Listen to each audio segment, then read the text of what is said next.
นี่ครับนี่ครับเป็นสายๆเลยครับเป็นอันนั้นเป็นนี่นะครับเป็นจิ้นเหี่ยครับจิ้นแหน่มันได้มาเอาปลาเขากันครับเนาะนี่ครับ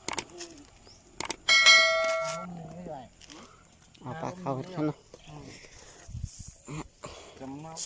ว่าเฮ้ไข่มาข้ามหมู่บ้านก็ข้าวลงนะเอาป้อนเอาพี่น้องลงเอาปลากันครับเนาะเอาปลาเขาอ่อนปลาหางกันว่าเนาะเอาอะไรเอาหมดโอ้ยจานเที่ยว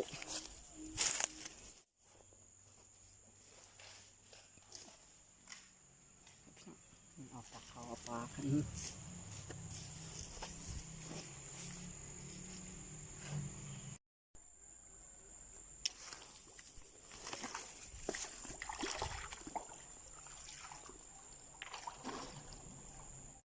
พี่น้องใส่แหนขนาดใส่แหนแล้ววะ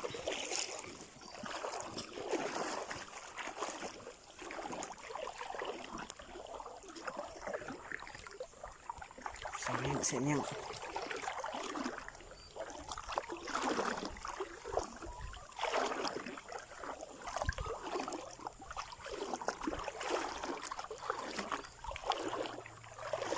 เอาได้ป่ะปิ้ว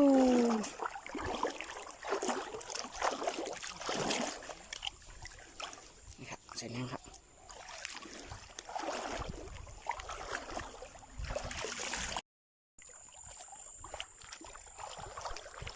โอ้โหปอนได้ลึกกว่า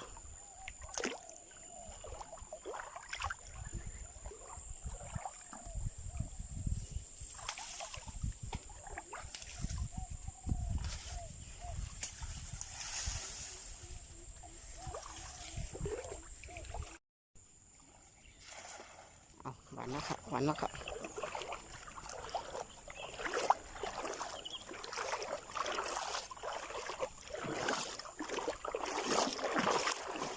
ในคานี่โหหมันได้แล้วครับปลาเขาโหหมันแล้วหนึ่งตัว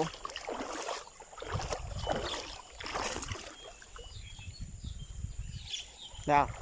ได้ยังปลาเขาสูงอ่ะ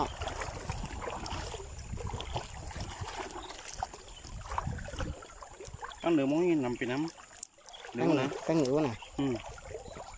ข้างเพื่อนเขาเตียนสุขยิ่งกว่านี้นะโอเค2 ตัวครับ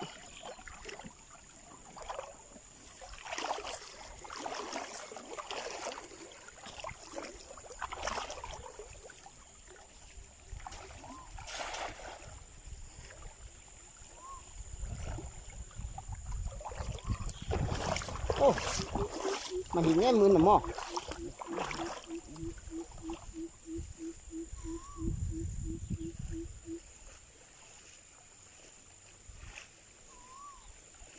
ได้ครับพี่น้องได้ครับ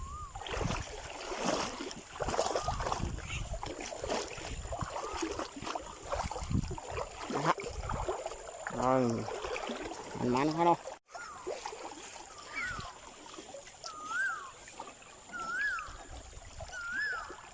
เดี๋ยวให้ตัวเดียว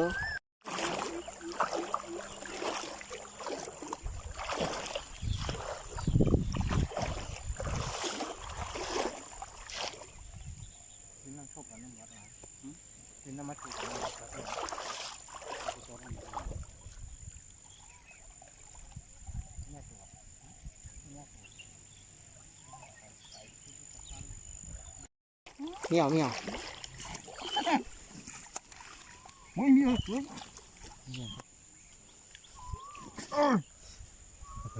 ใส่เนี่ยมันอยู่น้อยน้ำสาดเนี่ยน้ำนี่นะเมียน่ะแน่นอนมีชาตูมั้งค่ะ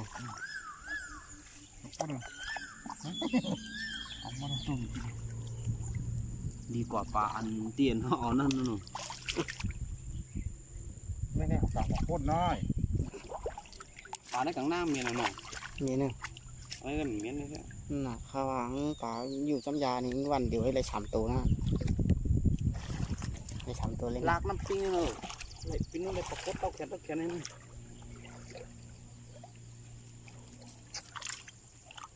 ่ เต้นแค่เอาบนนี้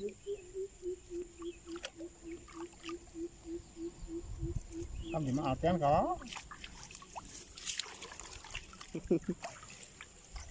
ทำดิโคเอาโคเอามา โอเคนี่ค่ะเริ่มหนักขึ้นลอยๆเอาไปใหญ่ๆใหญ่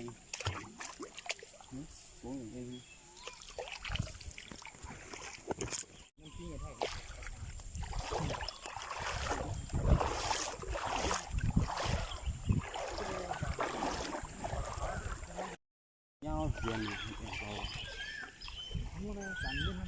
แล้วกี่หรอ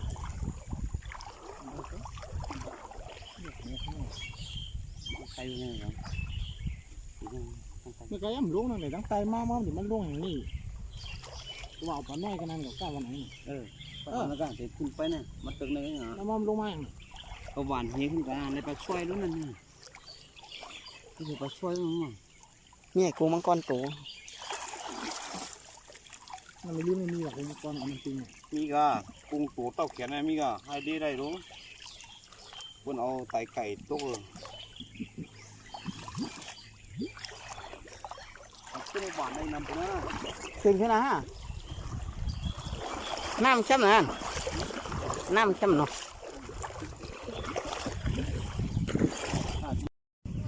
พี่น้องมาได้มาปากันค่ะเนาะน้ำปิงค่ะเนาะมาปากันน้ำปิง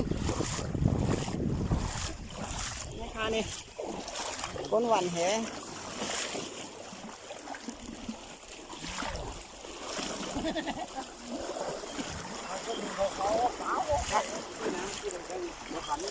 น้ำใสเนี่ยค่ะเนาะน้ำใสก็ใส่ว่าโอ้ปลาอ่อนหันเป็นแก่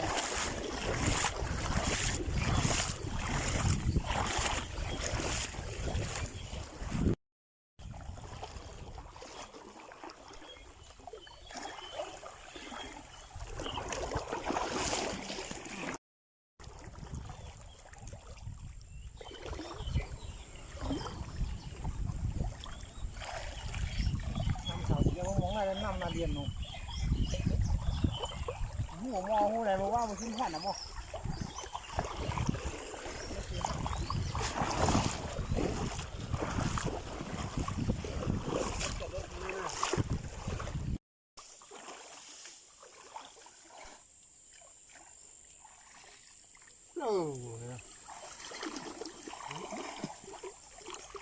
เนี่ย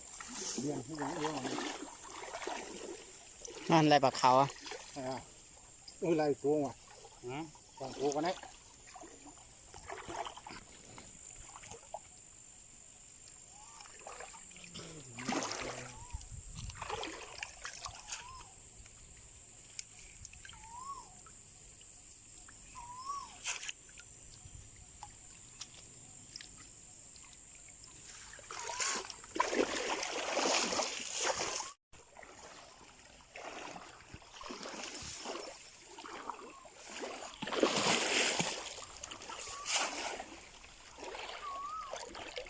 หนาว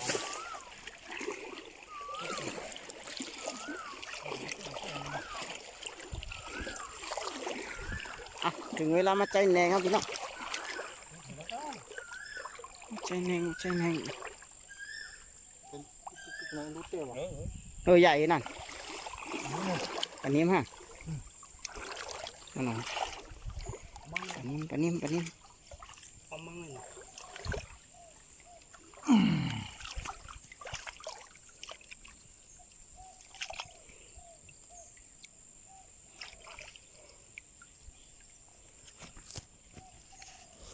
เอาที่ไหนออกที่ไหนพวกเนี้ย ไม่ได้ปล่อยปลาอะไรทีห้ามเนี้ยเอามาไอ้การขอบกลาง คือไม่ให้ก็เชื่อ ปลาไงวะมันดันลาดลงเลยไปวะ ปลามืนดาลัดปลากดพี่น้องปลากด โอ้ยปล่อยไอ้ก่อนให้ก็บอก อัน อันนี้ใหญ่เลยทีนี้เนี่ย นี้มันถึงแค่ไม่ มันด้านล่างตรงไหนไปวะไปอ่ะ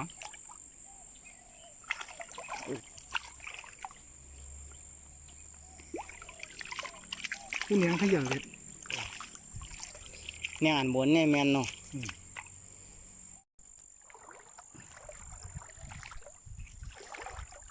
ใหญ่แล้วเนาะ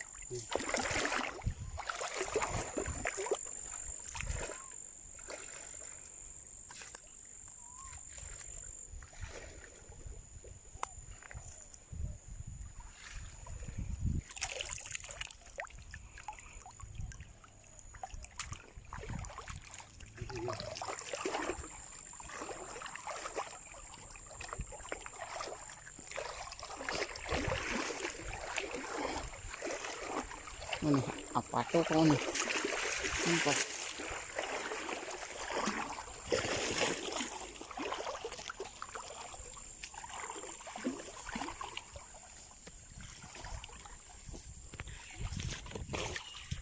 ยังหัวเนี่ยมันติดปลาชิว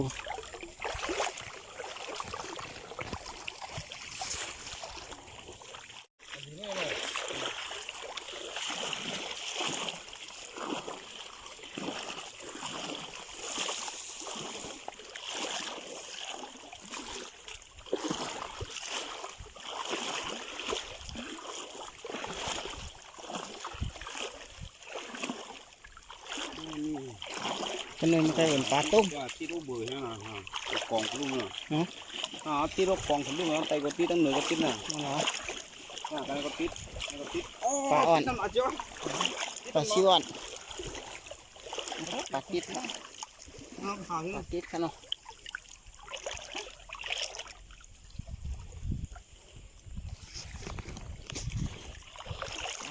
ปลาติด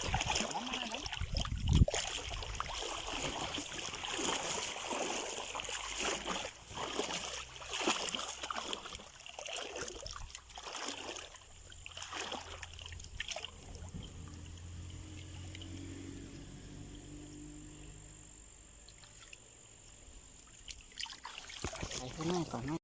ตัวน้อง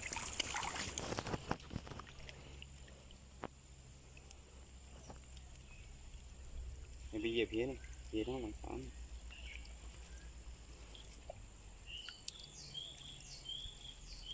ที่นี่เป็นห้องปลาเพนน้อยเนาะ น้ำเมียนเหมือนเจ้าพวกนี้พวกนี้น้ำเมียนอ่ะนี่ก็สมจังมัดกันแล้วนะมีแต่หัวเงิน เอามาบานเฮียงลงมันก็เอามาไม่เนาะเป็นปลาตู้ ตาขี่ขนาดลุงอ่ะเหวน่ะตาขี่น้อยๆน่ะได้คำถึงคำเลยนะ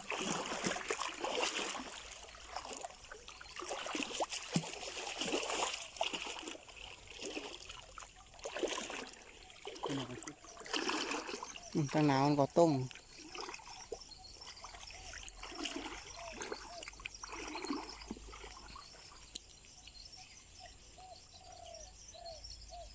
ได้ปากก้างแล้วว่ะ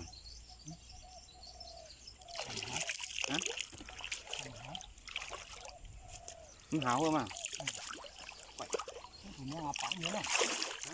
ต้องโดนแดงอาปังเยอะนะปังแก้มันไป มันก็ตู้ ท้องปลามาหาว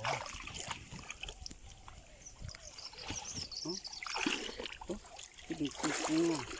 นี่คิดว่าเป็นคือมือกุ้งถ้าปลามันเป็นกุ้งเนาะ ที่ที่น่ะ โอ้ต้องบนพวกเขาใช่ไหมคุณ ดีโหตัวร้อนมากของ มันไม่เกี่ยวนะใช่ไหมโอ้น้ำเมียนๆนั่นรู้เหมือนไหนแล้วเมาเนาะ เมาอะไรมาวันนั้นตัวใหญ่ตัวหลงนอนพืชหมดอ่ะ เอามือหลายนะน้ำพันหน่อยต้องไปลำนั่น ท่านอดแต่นอนพันเป็น2 คืนนะ เขามาเฮ็ดกินนะ เหม็นเหม็นเหม็นน้ำมันหมดอ่ะกันนู้นอ่ะ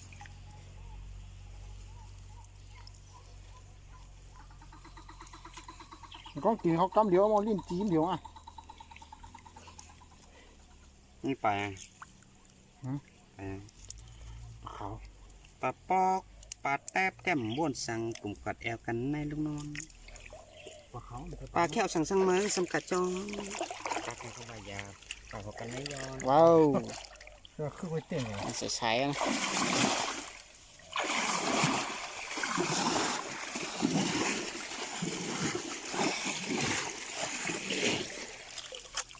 ข่าวที่เกี่ยว นักคือก้อยเลย เกี่ยวนานนาสเต๊ะเฮาค่ะขี้ไก่ตั้งมาไอ้เท่าอันติดมาเหลววันที่2เท่าไอ้ก้อน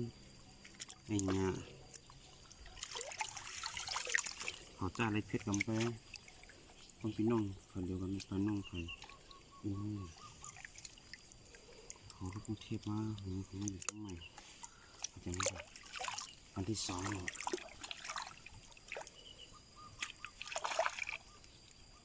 ห้ามกินเหล้ากันหากินได้สา เป็นใช้ขึ้นบนนู้น ทำนานแล้วไม่บอกกูเลย อยู่ที่คนใส่เนี้ยมีมึงหมันหรอ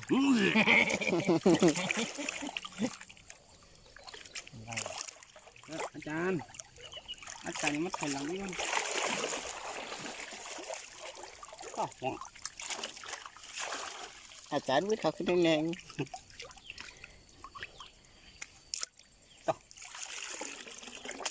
ปลาแอบใหญ่กว่าหนึ่งๆ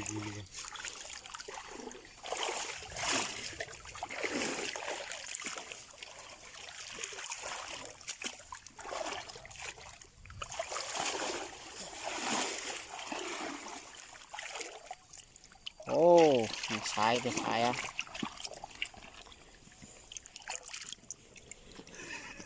จีจังเหรอ ต้องไปกลางเรือเชียวกลางเรือปลาพวกนายบนอกขายเพียงเป็นน้ำวัวเป็นเอาให้ปลาซัวมันเมื่อออกการในกาดไม่บีบพงเมื่อออกในกาดเนี่ยจบสวัสดิ์มันจะมัดไหม จำแนงว่าเชี่ยวเอามือไปใส่กันหน่อยเลยนะเดี๋ยวเนี่ยนี่ข้าวนะไปอยู่นี่ข้าวมันก็เป็นนั่นคือนะหวานว่านมากกว่ามันจะไม่ไหวกันก่อนแน่นไปเจ้ามาขึ้นแล้วนั่นตะกองน้ำเฮียแล้วนั่นชี้เอาไปใส่แล้วเดี๋ยวกับแกได้เหรอไม่ไปนะไม่ไปนะหูน้อยหูน้อยเป็นอย่างใหญ่เป็นหนึ่งน้อยหนึ่งเป็นอ่ะแกในกรงกับออกกองยังนี่ข้าว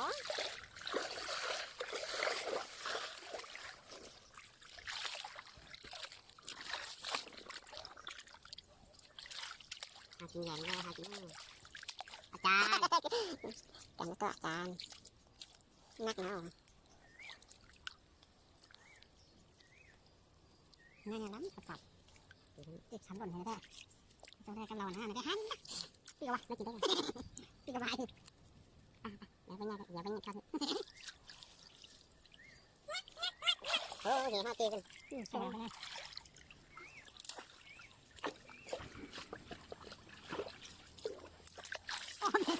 ถามนั่นบางทียังไม่หายตัว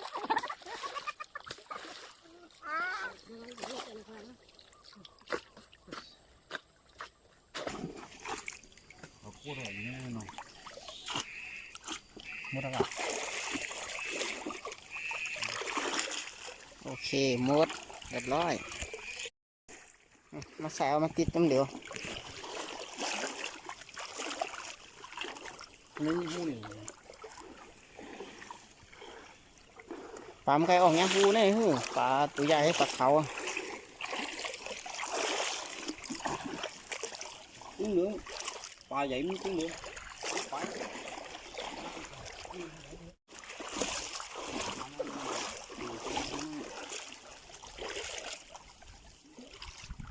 มันเดี๋ยววันก็ไอ้แยกไอ้ออกเลยนี่เดี๋ยววัน ตำมุงเลยดูดู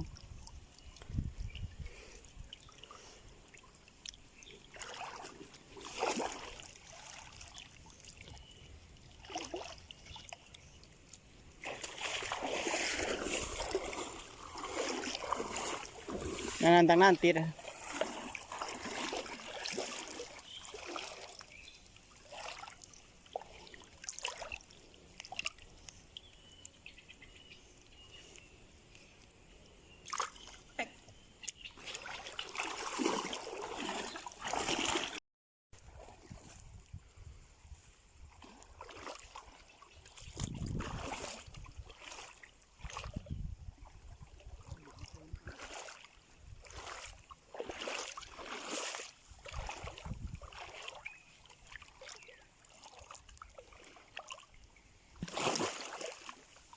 างหลังนี่ฟูเนอะ อ๋อเดี๋ยวปันลูกก่อน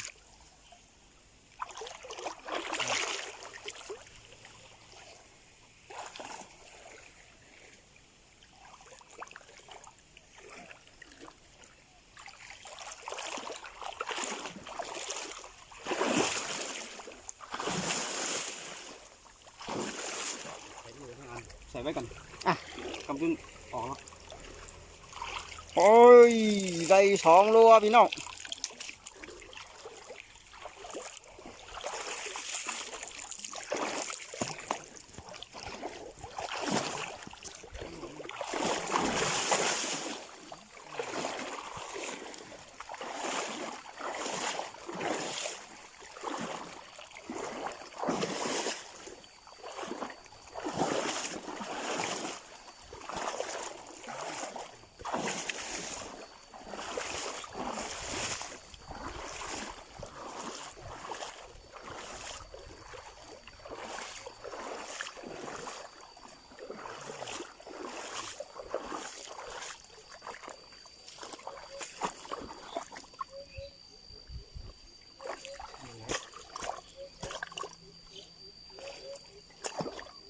ติดช่าง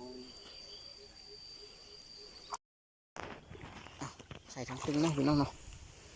ใส่ถังตึงนั่งเลยนะ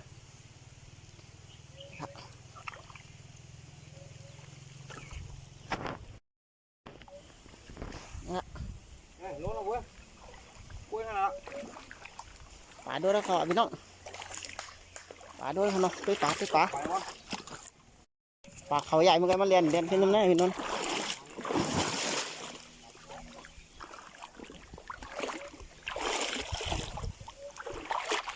เมื่อน่ะ อยากหาเชือก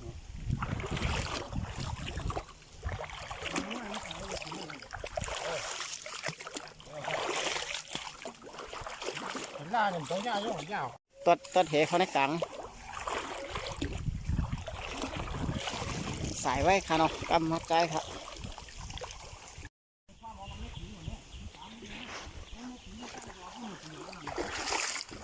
ตัวใหญ่แล้วนั่นแหนงต้งลิ้นแล้วนะมีหนำนะไตโคแล้วเนาะ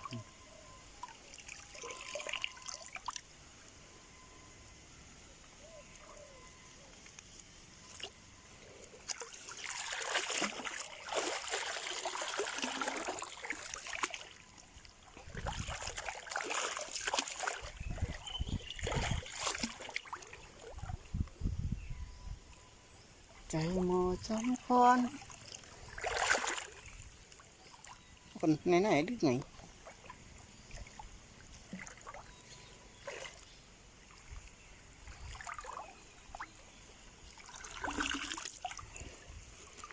น้องเป็นน้องม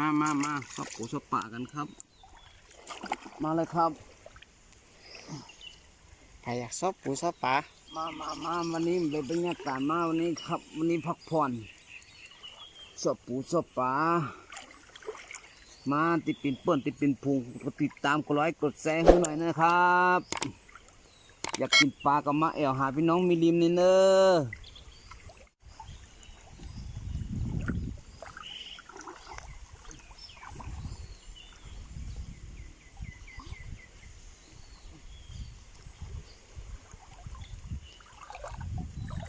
เจอปลาผาสักตัวนะตัวใหญ่ๆสักตัวนะปลาผา ป่านนี้ไม่ใหญ่ก็ไปง่ายเนาะมันรักไหมว่าป่านนี้มั้ง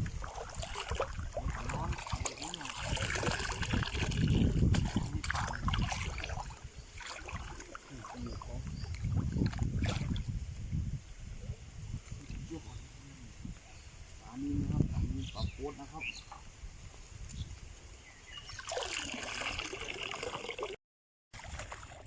ติดแถวพี่น้องเนาะติดกับ ที่เราแต่ สาย ขา ครับ คือเลยที่ภูเขาเนี่ย ถึงน้อยครับ ถึงจะเอาปลาเอาไว้ ติดกว่า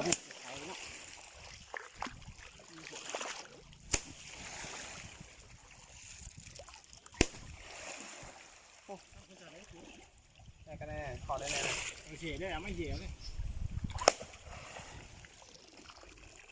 เอาปลาก่อนพี่น้องเนาะโอเค นี่ครับนี่ครับ เป็นสายๆเลยครับ อันนั้นเป็นนี่นะครับเป็นจิ้นเหี่ยครับจิ้นแหน่ง เป็นสายๆเลยครับนี่นะครับ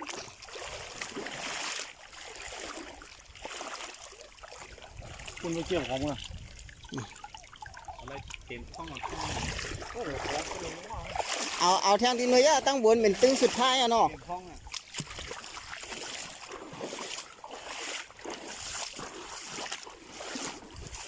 ปลาขาวอ่อนครับพี่น้องที่เป็นสายๆครับนะ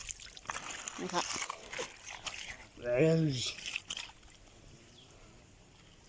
เก็บปลาใส่ก่อนพี่น้องที่ทางตึงต้องหมุนตึงเนี่ยครับกำตัวจำกัดเนาะตึงสุดท้ายเขาอะพี่น้องตึงได้เป็นตึงกำเลือนแล้วก็เนาะนี่ครับตึงให้ตึงสุดท้ายค่ะเนาะ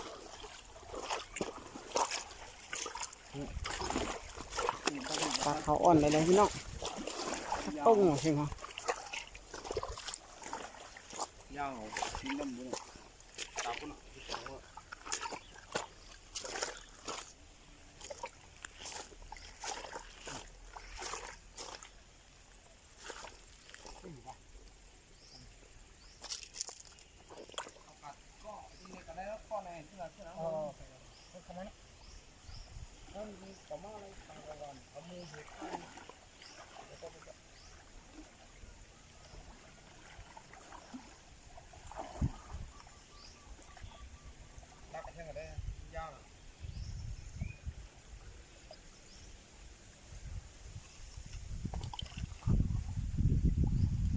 โอ้ตัวใหญ่มันไปคือของบนนะ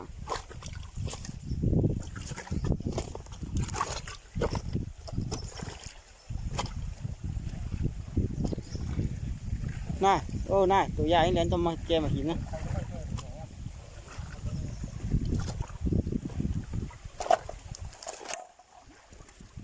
น่าจอมเจมาหินประตูมาสิ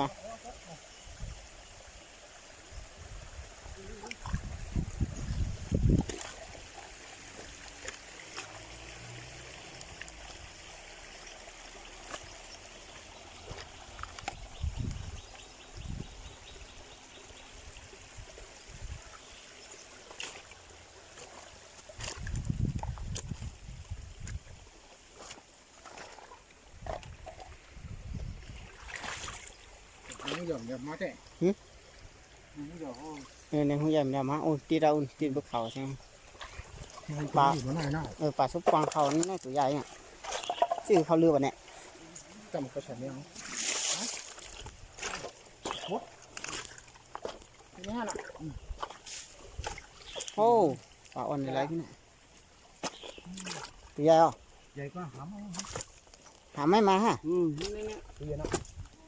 มองนี่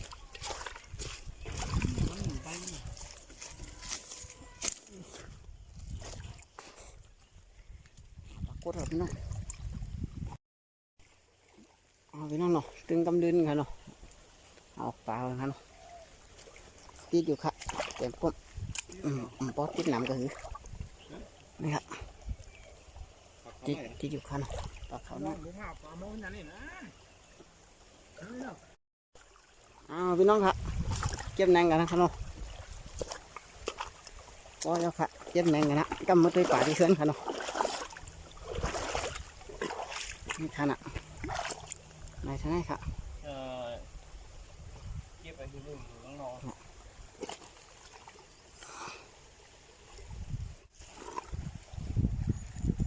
นี่ค่ะนี่หมก3 โลไปครับเมื่อกันเนาะ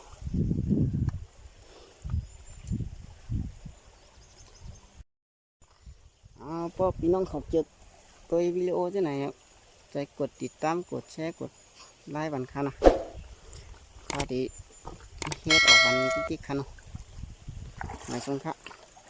ให้อยู่ดีมีเงินกันครับสวัสดีครับติ๊กละครับ สวัสดีครับ วันนี้พอก่อนนะครับยังก่อนวันนี้ ในพี่น้องค่ะเนาะ ปลาครับมาแบ่งกันเนาะครับนะเหลือเท่าไหร่ครับนะเหลือเท่าไหร่ครับปลาเขาอะไรปลาเขาอ่อนครับโอเคคลิปนี้ก็พอท่านไหนคือพี่น้องเนาะบอกเกี่ยวไหนจอยกดไลค์กดแชร์กดติดตามมันครับนะค่ะเดี๋ยวออกกันไปเจอกันค่ะไม่ชุ่มครับ